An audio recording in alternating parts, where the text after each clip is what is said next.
अब आए दिन युद्ध हो रहा है, उधर रूस और यूक्रेन, और इधर बीच बीच में भारत और पाकिस्तान।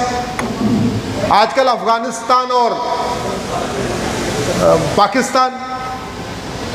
जानते हैं क्यों? क्योंकि युद्ध एक बहुत बड़ा फायदेमंद धंधा है। युद्ध एक अपने आप में बहुत बड़ा कारोबार है। War is a profitable business.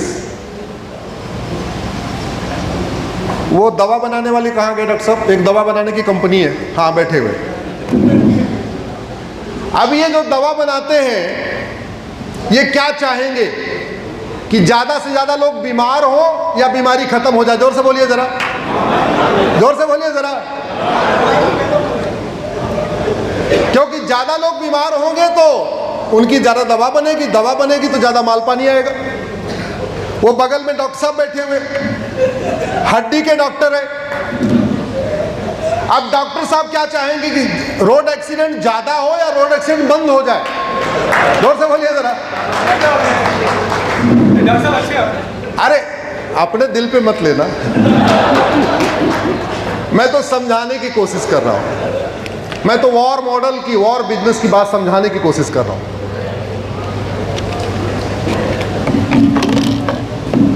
पटाखा बनाने वाली कंपनी क्या चाहेगी कि पटाखा लोग ज्यादा से ज्यादा खरीदें या ना खरीदें, या केवल दिवाली दिवाली बजाएं? जोर से बोलिए जरा। अब पटाखा 2 से 3 साल चलता है, उसके बाद तो फुस हो जाता है। तो पटाखे का कारोबार तब बढ़ेगा, पटाखे का बिजनेस तब बढ़ेगा जब लोग साल में 4-6 बार पटाखा चलाएं। जैसे अभी मेरे आने पे भी पटाखा चला, शादी विवाह में भी चलाएं, नए साल पे चलाएं, होली पे चलाएं, दिवाली पे चलाएं, सालगिरह पे चलाएं। ज्यादा से ज्यादा पटाखा चलाएं, तब पटाखा का कारोबार बढ़ेगा। तो पटाखा बनाने वाले कंपनी को, मालिक को फायदा होगा। एयर पोल्यूशन हो, वाटर पोल्यूशन हो, नॉइज पोल्यूशन हो, लैंड पोल्यूशन हो, सारे पोल्यूशन हो जाए, कोई फर्क नहीं पड़ता। लेकिन पटाखा चलाने से जीडीपी बढ़ रही कि नहीं बढ़ रही? जोर से बोलिए जरा। इकोनॉमी बढ़ रही कि नहीं बढ़ रही है? हाँ। ऐसे ही ज्यादा से ज्यादा लोग बीमार हो तो दवा ज्यादा से ज्यादा बिकेगी, तो जीडीपी बढ़ेगी कि नहीं? जोर से बोलिए जरा। इकोनॉमी बढ़ेगी कि नहीं बढ़ेगी? बढ़ेगी। हमारे पास दुनिया का 2% पानी है, और जब जमीन 2% है, पानी हमारे पास दुनिया का 4% है। पीने लायक पानी कितना है? 4%। हम बाल्टी से नहाते हैं तो 20 लीटर पानी में नहा लेते हैं। मैं गांव का रहने वाला हूं, कुएं से पानी निकाल के नहाता था, तो कभी ज्यादा नहाने का मन भी करे तो भी आलस के मारे एक बाल्टी के बाद दूसरी बाल्टी नहीं निकालता था। एक बाल्टी कितने? 20 लीटर की, पूरा स्नान हो जाता था।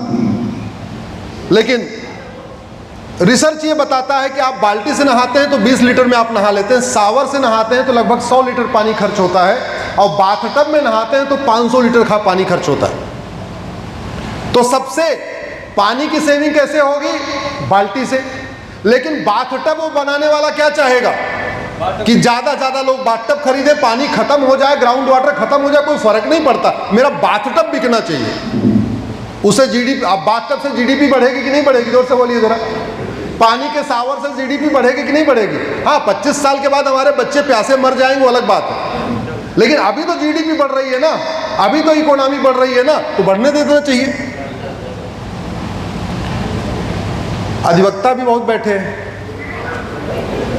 अब वकील साहब क्या चाहें कि ज्यादा से ज्यादा जमीन का झगड़ा हो या लोग झगड़े आपस में पंचायत करके निपट जाएं, कोर्ट तक आए ना? जोर से बोलिए जरा। ज्यादा ज्यादा मारपीट हो, ज्यादा ज्यादा चोरी हो, झपटमारी हो, घूसखोरी हो, कमीशन खोरी हो, मिलावट खोरी हो, आपस में फिरौती हो, अपहरण हो। भाई वकालत का पैसा कब बढ़िया कब चलेगा?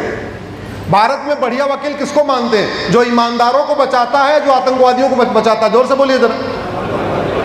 जो सुप्रीम कोर्ट के दिग्गज वकील माने जाते हैं, वो क्यों?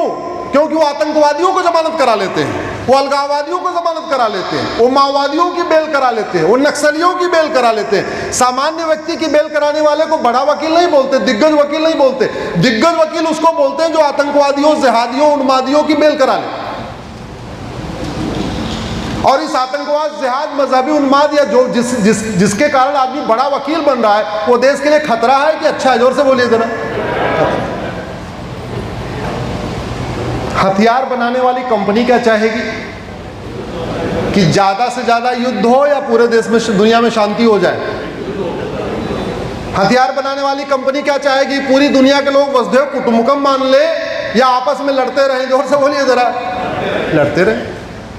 क्योंकि जैसे दवाई की एक्सपायरी 2 से 3 साल होती है, पटाखे की एक्सपायरी 2 से 3 साल होती है, वैसे ये मिसाइलों की एक्सपायरी भी 10 साल होती है। अगर 10 साल के अंदर वो उनकी मिसाइल फटी फूटी नहीं तो बेचारी वो एक्सपायर हो जाएगी, और जब एक्सपायर हो जाएगी कोई खरीदेगा नहीं तो पीछे मिसाइल बनाएंगे कैसे? अब जो देश हथियार बना रहे हैं, हथियार बनने से, हथियार बिकने से उनकी जीडीपी तो बढ़ रही है, लेकिन लोग मारे जा रहे हैं कि नहीं मारे जा रहे हैं?